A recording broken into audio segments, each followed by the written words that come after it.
নমস্কার, কেমন আছেন সবাই? প্রবাসে ঘরকন্যা একটি ভ্লগে আপনাদের স্বাগত জানাই। আজকে মঙ্গলবার, সকাল এখন 11টা। শীতের চোখ রাঙানি শুরু হয়েছে, গরমের দাপট শেষ। 11টা বাজে, কে বলবে দেখে বলুন? যেন মনে হচ্ছে সকাল 8টা বাজে। অনেকেই এই সময় যারা প্রতিদিন মর্নিং ওয়াকে যান, তারা দেরি করে মর্নিং ওয়াকে এবার যেতে শুরু করেন। সকালটা এখন দেখছি হচ্ছেও বেশ দেরি করে, জানেন? 7টা বেজে যাচ্ছে, তখনও অবধি দেখছি সূর্যের আলো ফুটছে না। তাই অনেকেই একটুখানি দেরি করে টেম্পারেচারটা বাড়লে তারপর হাঁটতে যাওয়াটা পছন্দ করে। এই যে সামনে রাস্তার ওপাশে সারি দিয়ে লম্বা বাড়িগুলো দেখছেন, দুদিন আগে আমার ভাসুরজি ফোন করেছে, ওরা ইউকেতে থাকে, বিজয়ার প্রণাম দেবে বলে। গল্প করতে করতে যখন ওকে দেখাচ্ছি যে দেখ আমার বাড়ির সামনে দিয়ে এখন কত গাড়ি যায়, লোকজন হাঁটে, আমি কত আওয়াজ পাই, রাস্তার ওপাশের ওই বাড়িগুলোকে দেখে বলছে, ও কাকিমা, এ তো একদম হ্যারি পটারের গলি গো। সে আবার কি রে? বলছে হ্যারি পটার সিনেমাতে এইরকম সব বাড়িগুলো দেখাচ্ছিল, জানো, একদম শাড়ি দিয়ে একই রকম দেখতে। আয় তাহলে সামনে থেকে দেখবি। আজ ভাবছি আপেলগুলোকে তুলে ফেলবো, জানেন, আস্তে আস্তেই ঠান্ডা পড়ে যাচ্ছে তো। এই যে, যদিও একদম ছোট্ট গাছটা, কিন্তু অনেকগুলো টুকুর টুকুর করে আপেল ধরেছে, এক গাছ। হাতের কাজকর্ম প্রায় শেষ, এসেছি এবার একটু বাগানে। আপেল গাছ একটা ছোট মতো বাগানে আছে, কিন্তু ধরেছে অনেকগুলো আপেল, আর আপেলগুলো বেশ বড় বড়ও হয়ে গেছে। তো ওই জন্য ভাবছি আজকে ওদেরকে পেরে নেবো। আপনারা তো জানেনই যে এই বাগানটাতে অনেক ফলের গাছ আছে, আঙুর, আপেল, পিচ, হাজার রকমের গাছ আছে। তো আজকে আপেলগুলোকে ভাবছি তুলে নিই। বাগানের এই ফল তোলার ভিডিও যখন পোস্ট করি, অনেকেই কমেন্টে জিজ্ঞাসা করেছিলেন, দিদি ওদের সে বাঁদর নেই? বাঁদর নেই, তবে কাঠবেড়ালি আছে। এই দেখুন কি রকম বড় বড় হয়েছে আপেলগুলো, ভীষণ বড় বড় হয়ে গেছে, পেকেও গেছে।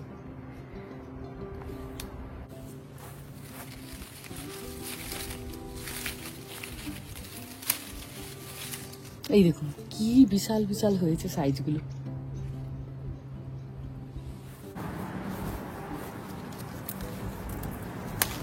সাথে করে একটা কাঁচি এনেছিলাম ঠিকই, কিন্তু তার দরকার পড়ছে না। কি সুন্দর হয়েছে দেখুন আপেলগুলো, কি বড় বড় হয়েছে। বাজারে গেলে এরকম বড় আপেল খুব একটা পাওয়া যায় না। বাজারে গেলে হাজার রকম ফল দেখতে তো পাওয়া যায়, কিন্তু নিজের হাতে গাছ থেকে ফল পাড়ার অনুভূতিটাই আলাদা, বলুন। একটু পিঁপড়ে হয়ে গেছে। পিঁপড়ে দেখছি খুব হয় ফলমূলের গাছে। আগে আমার এই অভিজ্ঞতাটা ছিল না, এই বাড়িটাতে আসার পরে হলো। গত বছর যখন মা এসেছিল, হয়তো আপনাদের খেয়ালও আছে, মাকে নিয়ে গিয়েছিলাম আপেল বাগানে, নিজের হাতে করে মা আপেল তুলবে বলে। ভারী খুশি হয়েছিল। বাড়ির কাছেই ছিল বাগানটা। এবছর আর যাওয়া হলো না। এবছর এই বাড়ি মুভমেন্টের জন্য কোনো বাগানেই যাওয়া হলো না। তবে আমাদের বাগানে প্রত্যেকটা একটা একটা করে ফলের গাছ আছে বলে এখান থেকেই টুকটাক পাওয়া গেল। এই যে এতগুলো আপেল হয়েছে। প্রথমে একদিনকে রামা দেখেছিল, জানেন, আমি প্রথমে ভেবেছিলাম এইগুলো বোধহয় গ্রিন আপেল হবে। অনেক দিন ধরে সবুজ ছিল আর বেশ তখন বড়ও হয়ে গেছিল। দিয়ে একদিনকে গাছ থেকে এমনি একটা পড়েছে, আর ও বাগানে এসেছে এই দোল খেতে। দিয়ে তারপরে ছুটে ছুটে আমার কাছে নিয়ে গেছে, নিয়ে গিয়ে বলছে, এই দেখো মা আপেল পড়েছে। আমি বলছি এরকম লাল হলো কি করে? তারপরে এসে দেখছি হ্যাঁ, একটা আধটাতে একটু একটু করে লাল হচ্ছে। কিছুদিন অপেক্ষা করেছিলাম আর একটু, আর প্রথম ফলটা তো আমার গোপালকে দিয়েছিলাম। দিয়ে তারপর আমরা সবাই ওটাকে কেটে খেয়েছিলাম, ভীষণ মিষ্টি হয়েছে। এতগুলো হয়েছে, এখনো দুটো তিনটে আছে, কিন্তু রেখে লাভ নেই, জানেন। আস্তে আস্তে দেখছি শুকিয়ে শুকিয়ে পড়ে যাচ্ছে, মানে এগুলো পেকে গেছে। বাকিগুলোকে আবার পেরে নিই। এই দেখুন, এটা কাঠবিড়ালিতে এসে খেয়ে গেছে। গোটাটা খেতে পারে না তো। এই যে এই দিকটা পুরো খায়নি, আর এই দিকটা শুধু খেয়েছে। থাক ওর জন্য। তবে কাঠবিড়ালিরা না গাছ থেকে খাবার খায়, ওরা কোনো খাবার দাবার নিচে পড়ে থাকলে সেইগুলো আবার খায় না। বাগানে এত ফল নিচে পড়ে থাকে, একটা হাত দেয় না। ওদেরও মানে আমাদের মানুষের মতো, আমরা যেমন গাছ থেকে ফল পেড়ে খেতে ভালোবাসি, ওরা মনে হচ্ছে যে ফলগুলো গাছে থাকে তাদেরকে খেতে ভালোবাসে, যারা নিচে থাকে ওদেরকে ওদের ভালো লাগে না। এই দেখুন, আর দুটো আছে, মোটামুটি সব শেষ। অনেকগুলোই হলো, তিনটে, 6টা, 7টা, 8টা, 9টা। আর গোপালকে একটা দিয়েছি 10টা। আর মোটামুটি এদিক ওদিক পড়েছিল, যেরকম কাঠবিড়ালিরা খেয়ে না, ওরকম 3-4টে হবে। 14-15টা আপেল দিয়েছি, এইটুকু পুচকি গাছে দেখুন। ও, এটা পোকা লেগে গেছে। ও পিঁপড়ে ধরে যাচ্ছে। পিঁপড়েরাও তার মানে আপেল খেতে ভালোবাসে। আচ্ছা থাক, ওরা খাবে।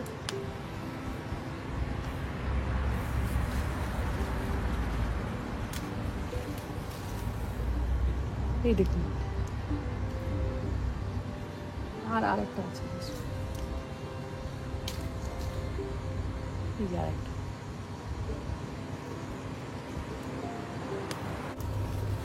ব্যাস হয়ে গেছে। এই যে এই আপেলগুলো সব পাড়া হলো, কটা হয়েছে, 1টা 2টো 3টে 4টে 5টা 6টা 7টা 8টা, আর নিচে আছে 4টে, 12টা। গোপালকে একটা দিয়েছিলাম 13টা, আর আরো এদিক সেদিক 2-4টে যখন একটু ছোট ছিল পড়ে গেছে, যখন এরকম মতো সাইজ ছিল। মানে ধরুন গোটা 15-16টার মতো আপেল হয়েছিল এই পুচকি গাছটা। এতগুলো। এই আপেল গাছটার পাশে একদিকে লাগিয়েছি পেয়ারা গাছ, সেটা এখনো ফল দিতে শুরু করেনি। আর আরেকদিকে একটা অন্য গাছ ছিল পাতা পাহাড়, ওই উইলো ট্রি, ওটাকে তুলে ফেলেছি। ওইখানটাতে বসাবো একটা চেরি গাছ। টুকটাক আর একটু পিচ আছে আর অনেকগুলো প্রুন আছে, ওইগুলো প্রত্যেকদিন বিকালবেলাতে একটু করে গিয়ে কুড়িয়ে আনি। এদেশে দেখি অনেক রকমের আপেল পাওয়া যায় জানেন, green Apple, golden Apple, golden delicious বলে, বেশ হলুদ হলুদ রঙের আপেল, রেড অ্যাপেল, একদম টুকটুকে লাল রঙের আপেল, ফুজি আপেল, তারপরে পিঙ্ক লেডি, এইটি হলো পিঙ্ক লেডি, মানে অল্প অল্প এই যে গোলাপি গোলাপি আভা। আর এই যে এইগুলি রইল বাগানের পশু পাখিদের জন্য। এসেছে 2টো ডেলিভারি, মেহার বাবার ফোনে মেসেজ এসেছিল বাইরে থেকে, তাই নিয়ে এলো। অপেক্ষা করছে নিজের জিনিসটির জন্য, নাহলে এত তাড়াতাড়ি খোলার অপেক্ষা থাকে না। এই যে এইটি এখন তো খুব জিমে যায়, তো এটিতে এসেছে একটি ডাম্বেল। বাড়িতে একটা পুরো ডাম্বেলের সেটই আছে, একবার জন্মদিনে ওই আমাকে গিফট করেছিল, কিন্তু বলছে ওই ওয়েটগুলো বড্ড কম, ও বেশি চাই। তো এটা 15 পাউন্ডের ডাম্বেল, প্রায় ধরুন 7 কেজি। আর একটা বডি লোশনটা শেষ হয়ে গেছিল। আর এখানে শীতটা তো মারাত্মক বেশি পড়ে, শীতের আগের থেকেই আপনাকে খুব বেশি বেশি লোশন লাগিয়ে হাত পাগুলোকে একটু তৈরি করতে হয়। গরমে খুব বেশি দরকার পড়ে না, কিন্তু শীতটাই একটু পড়ে। চলুন বেরিয়েছি এবার রামাকে আনতে স্কুল থেকে, প্রায় 2টো বাজতে যায়। আর এই জিনিসটি দেখে দাঁড়িয়ে পড়লাম। আপনারা অনেকেই বলেন যে দিদি যখন হামিংবার্ড দেখতে পাবে একটু দেখিও। ভীষণ ছটপটে, একদম সেই বাড়ির দুষ্টু বাচ্চাগুলোর মতো। দেখছেন একদম তিত্তির করছে, আর বড্ড সাইজে ছোট, তো ক্যামেরাতে ধরে রাখতেও পারা যায় না। কি সুন্দর লাগছে দেখুন।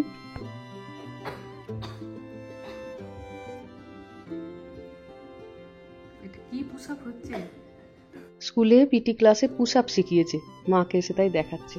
সন্ধ্যা এখন প্রায় 6টা, বসালাম এবার একটু রান্না। আজকে যেহেতু মঙ্গলবার, তাই একটুখানি পনির বানাবো। তবে আজ এই পনিরটা আর প্রতিদিনের মতো একই রকম বানাবো না, আজকে ভাবছি একটু মরিচ পনির বানাবো, বেশি করে গোলমরিচ দিয়ে পনির বানাবো। বাড়িতে আমাদের সকলেরই ভীষণ ঠান্ডা লেগেছে সেই পুজোর পর থেকে, বিশেষ করে বাচ্চাদের। আর এই ঠান্ডা লাগার সময়তে গোলমরিচ খাওয়া বলে খুব ভালো, তো ওই জন্যই ভাবলাম একটু তাহলে মরিচ পনির বানাই। মেহা গেছে জন্মদিনে, ওর এক বন্ধু 13 বছরের জন্মদিন। সাধারণত জন্মদিন বাচ্চারা এখানে উইকেন্ডসেই করে, কিন্তু তারা এই বছরটা আর কি দিনের দিনেই করাটা বেশি পছন্দ করলো। পনিরটাকে ম্যারিনেট করবো বলে এখানে একটু মশলা রেডি করে নিচ্ছি। এই রান্নাটায় হলুদ দেবো না, নিয়েছি একটু টক দই, জিরে গুঁড়ো, ধনে গুঁড়ো, কাশ্মীরি লঙ্কার গুঁড়ো, একটু গোলমরিচ আর একটুখানি নুন। পনিরের কিউবগুলোকে কাঁটা চামচ দিয়ে একটু করে গর্ত করে নিচ্ছি, তাহলে মশলাগুলো ভেতরে ভালো ঢুকবে। নুন ঝাল মশলাগুলো যখন পনিরের ভেতরে আরো যাবে, স্বাদটাও তার তখন বাড়বে। এটা একটুখানি সময় সাপেক্ষ ব্যাপার ঠিকই, প্রত্যেকটা পনিরকে ধরে 2-3 জায়গা করে ওই কাঁটা চামচ দিয়ে একটু ফুটো করা, তবে খেতে খুব ভালো হবে। তো এই জন্য একটুখানি ধৈর্য ধরে এটাকে করে নিলাম। ব্যাস, এবার খুব ভালো করে পনিরের সঙ্গে মশলাটাকে মাখিয়ে রেখে দিলাম। গ্রেভিটা বানানোর জন্য এদিকে একটুখানি মশলা বানাতে হবে। নিলাম একটু আদা, রসুন আর কাঁচা পেঁয়াজ। যেহেতু এবার আস্তে আস্তে ঠান্ডা পড়ছে, এবার রসুনের ব্যবহারটা রান্না বান্নাতে হবেও বেশি। রাতের রান্না ওই জন্য সবসময় খুঁজি কোন রান্না তাড়াতাড়ি করে চটজলদি হবে। তো এই রান্নাটা মোটামুটি 15-20 মিনিটের মধ্যে হয়ে যাবে। গরম মশলাগুলো একটু ফোড়ন দিলাম, একটু গোলমরিচ, একটুখানি দারচিনির কাঠ, একটু তেজপাতা, এলাচ, স্টার ফুল। ও মা, দেখছেন রসুনগুলো পেস্ট হলো না, যাকে কষাতে কষাতে নরম হয়ে যাবে। ব্যাস, পেঁয়াজটা সুন্দর ভাজা হয়ে গেছে, এবার পনিরটা দিয়ে দিলাম। তবে পনিরটা দিয়ে খুব বেশি নাড়াঘাটা করবো না, নরম তো ভেঙে যাবে, তাই হালকা হাতে অল্প নেড়ে নিয়ে একটু ঢাকা দিয়ে দিলাম। কটা কাঁচা লঙ্কাও দিয়ে দিলাম, কাঁচা লঙ্কার গন্ধটা ওর সাথে মিশে যাবে। মিনিট 10 মতো লাগবে একটু ঢাকা দিয়ে দিয়ে রান্না করব। পনিরের সাথে তো কসুরি মেথিটা খুব ভালো যায়, অল্প একটু কসুরি মেথি দিয়ে দিলাম। অনেকটাই জলটা মরে এসেছে দেখুন, রুটির তরকারি তো একটু শুকনো শুকনো করবো। 1 ফোঁটা চিনি দিলাম, একটুখানি গরম মশলা। ব্যাস, এবার ভালো করে একটু মাখিয়ে নিয়ে ঢাকা দিয়ে রেখে দেবো। অল্প করে আর একটু গোলমরিচ যোগ করলাম, ব্যাস। চলুন এবার মেহাটাকে নিয়ে আসি। আর এই যে মেহাও সারাদিন, বন্ধুর আজকে ওর জন্মদিন ছিল, কি খুব আনন্দ হয়েছে নাকি, মুখ চোখগুলো তো একদম বসে গেছে। বাবা রে, ওর বন্ধুর আজকে 13 বার্থডে ছিল, মানে 13 বার্থডেটা এখানে ভীষণ রকম ভাবে বড় করে সবাই পালন করে, কারণ বাচ্চাদের ওটা ফার্স্ট টিন বার্থডে। কি করলি আরে? ফার্স্ট আমরা টি হাবে গেছি, আমি একটা বোবা খেলাম, তারপর বাবা খেলি strawberry milkshake with honey boba. ভালো ছিল। Yeah. Then we আমরা পার্কে গেছি for 2 hours. Maybe. 2 hours পার্কে ছিলি সেই হাওয়ায়? Yeah, by then ওই 6:58 মনে হচ্ছিল। তারপর আমরা ওই পিৎজা প্লেসে গেছি। দেওয়ার পিৎজাও খেয়েছিস? Yeah. ওরে বাবা, ফাটাফাটি তো। আমার কি বাজে দাঁড়াতে গেল। হ্যাঁ একটা বোবা আমি খেয়েছি, হ্যাঁ, একটা কোল্ড ওয়াটার আমি খেয়েছি। কোল্ড ওয়াটার খেয়েছিস? Yeah, normal water ছিল না।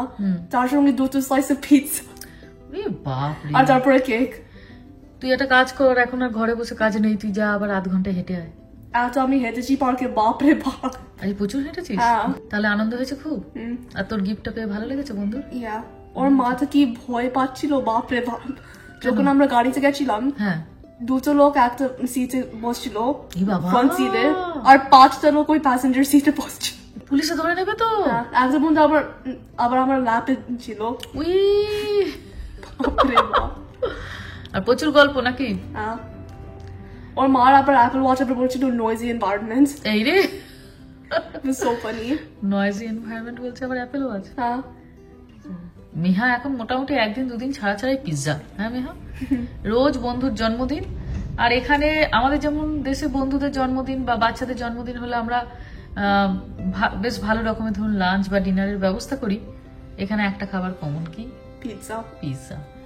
আপনি পিৎজা 3-4 রকমের পাবেন, কারণ ওদের জন্মদিন মানেই পিৎজা, আর অন্য কোনো গল্প নেই এই বয়সে বাচ্চাদের। বড় হলে কি হবে জানি না, হয় বাড়িতে পিৎজা নিয়ে এসো, আর না হলে দোকানে নিয়ে গিয়ে পিৎজা খাও। ভালো লাগে এত পিৎজা খেতে? ভালো লাগে? হ্যাঁ, তান্দুরি পিৎজা এখানে ছিল তো। I love tandoori pizza, so yeah. ও, এগুলো তন্দুরি পিৎজা। Yeah. সবাই গিফট দিয়েছিল? বাহ, সবাই নয়, কিন্তু like actually there was only like 3 gifts, so মাত্র? হ্যাঁ। তোর গিফট তো দিস না? না তুই দিস। আমাদের presents হচ্ছে gift, ও বাবারি। not the gift card. নাহলে গিফট কার্ড। হ্যাঁ, এই বছরটা ওদের প্রচুর জন্মদিন, আর প্রত্যেকটা জন্মদিনই বেশ বড় করে ওদের পালন হচ্ছে। সবাই টিনেজারে পা দিচ্ছে এই বছর।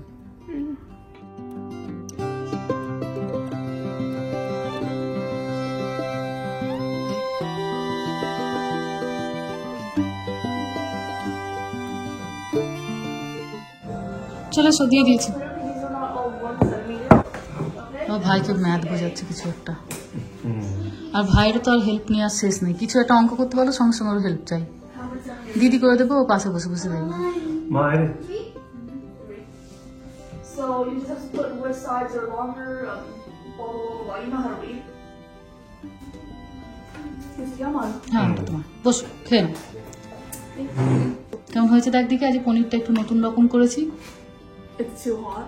না I'm না, making it unhot. না না, খুব বেশি হট না।